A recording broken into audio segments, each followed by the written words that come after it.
Saudações, galera. Meu nome é Murilo, sou professor de filosofia. Hoje eu vou dar continuidade às aulas sobre os pré-socráticos e hoje eu vou falar um pouquinho sobre o filósofo Zenão. Zenão é o filósofo do absurdo. O filósofo do absurdo porque o pensamento dele traz a ideia de abismo infinito.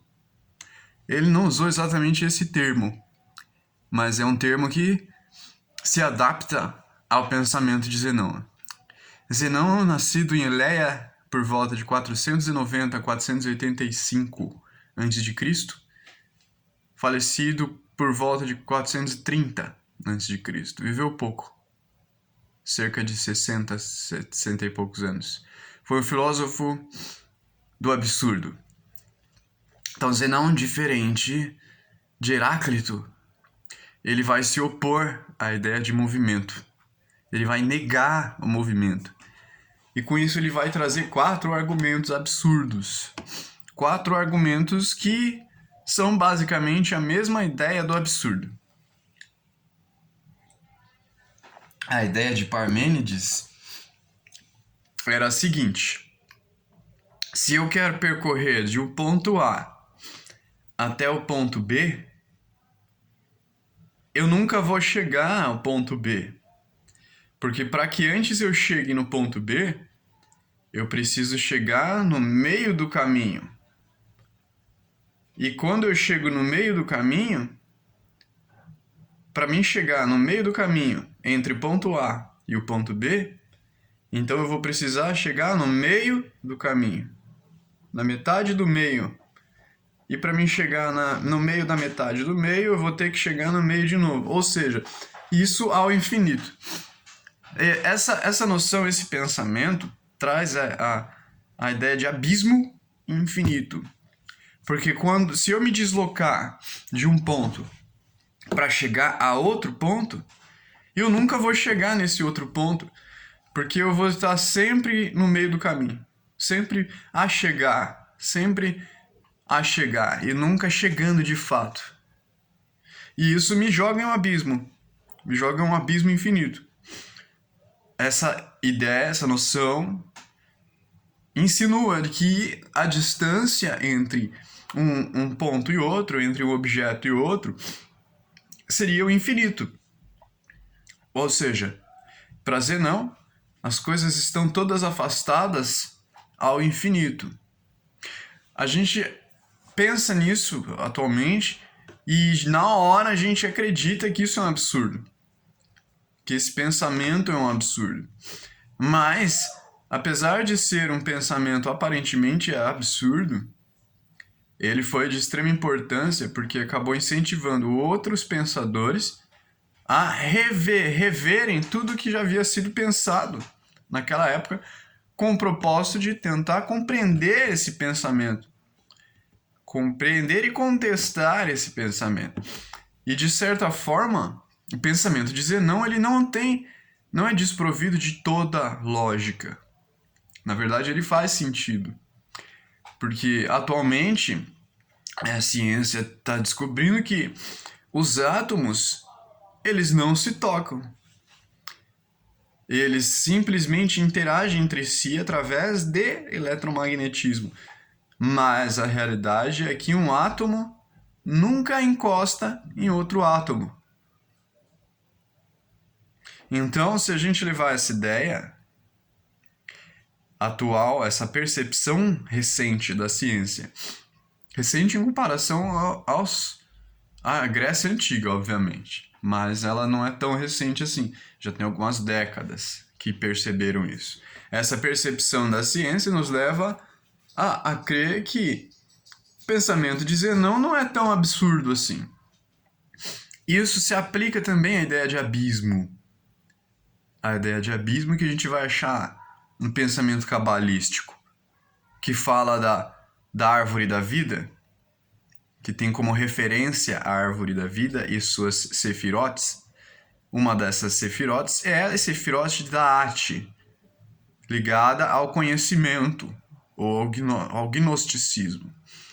Essa esfera também é chamada de abismo. Abismo entre o plano superior e o plano inferior. abismo entre o ser que observa e os objetos que são observados. Então, se eu sou o ser que observa e desejo alcançar um objeto observado, como um coelho, por exemplo, então, ao perseguir esse coelho, primeiro eu tenho que chegar na metade da distância. E para mim chegar nessa metade, antes eu tenho que chegar na metade da metade. E para mim chegar na metade da metade, eu preciso chegar na metade da metade da metade. E com isso eu teria que caminhar infinitamente antes de chegar nesse coelho. Isso me jogaria em um abismo infinito, onde eu nunca chegaria no meu destino. E essa mesma ideia se aplica também à ideia de coração. Porque a gente tende a se elevar e continuar se elevando e esquecendo dos demais que estão abaixo. Só que na realidade, há uma necessidade de que nós mantenhamos esse movimento mediano do coração, para que nós não nos elevemos demais e nem nos mantenhamos abaixo demais. Então, é importante manter esse estado mediano. Estado mediano que também invoca o pensamento hermético. Hermético que vem de fechado.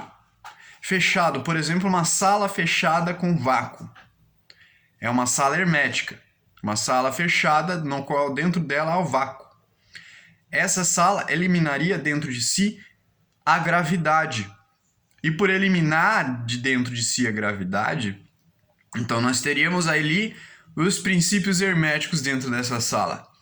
O que está em cima é como o que está embaixo, polaridade, vibração e por aí vai. Porque não havendo gravidade, não haveria referência pelo vazio do vácuo. E esse vazio de referência é exatamente o que acontece quando se ultrapassa esse meio. Na tentativa de alcançar um objeto, você, ao ultrapassar o meio, você cai nesse abismo do infinito. E esse abismo do infinito está ligado exatamente ao pensamento de Zenão. Zenão de Eleia, o filósofo do absurdo. Aí o trecho do livro diz o seguinte: apesar da discordância entre a experiência sensível e a aparente força dos argumentos, ou seja, a diferença entre aquilo que ele pensa e aquilo que ele experimenta, ou seja, temos também aí uma separação de planos, de um plano inteligível e um plano sensível. O pensamento de Zenão teve um resultado positivo, pois obrigou a uma revisão crítica de conceitos fundamentais tais como infinito, contínuo, número, tempo e movimento.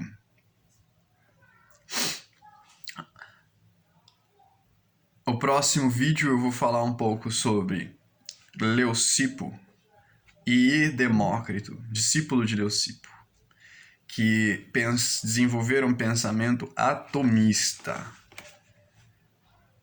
Eles trouxeram a ideia de átomo. Por enquanto eu vou ficar por aqui sobre Zenão, que é um filósofo difícil de compreender por conta dessa contra-intuição que ele segue. E depois eu vou falar um pouquinho mais sobre Leucipo. Quem gostou, dá um like, compartilha e comenta. E se não gostou, comenta também, ou dá um dislike. Beleza, galera? Valeu, obrigado pela atenção. E uma boa noite a todos. Até mais.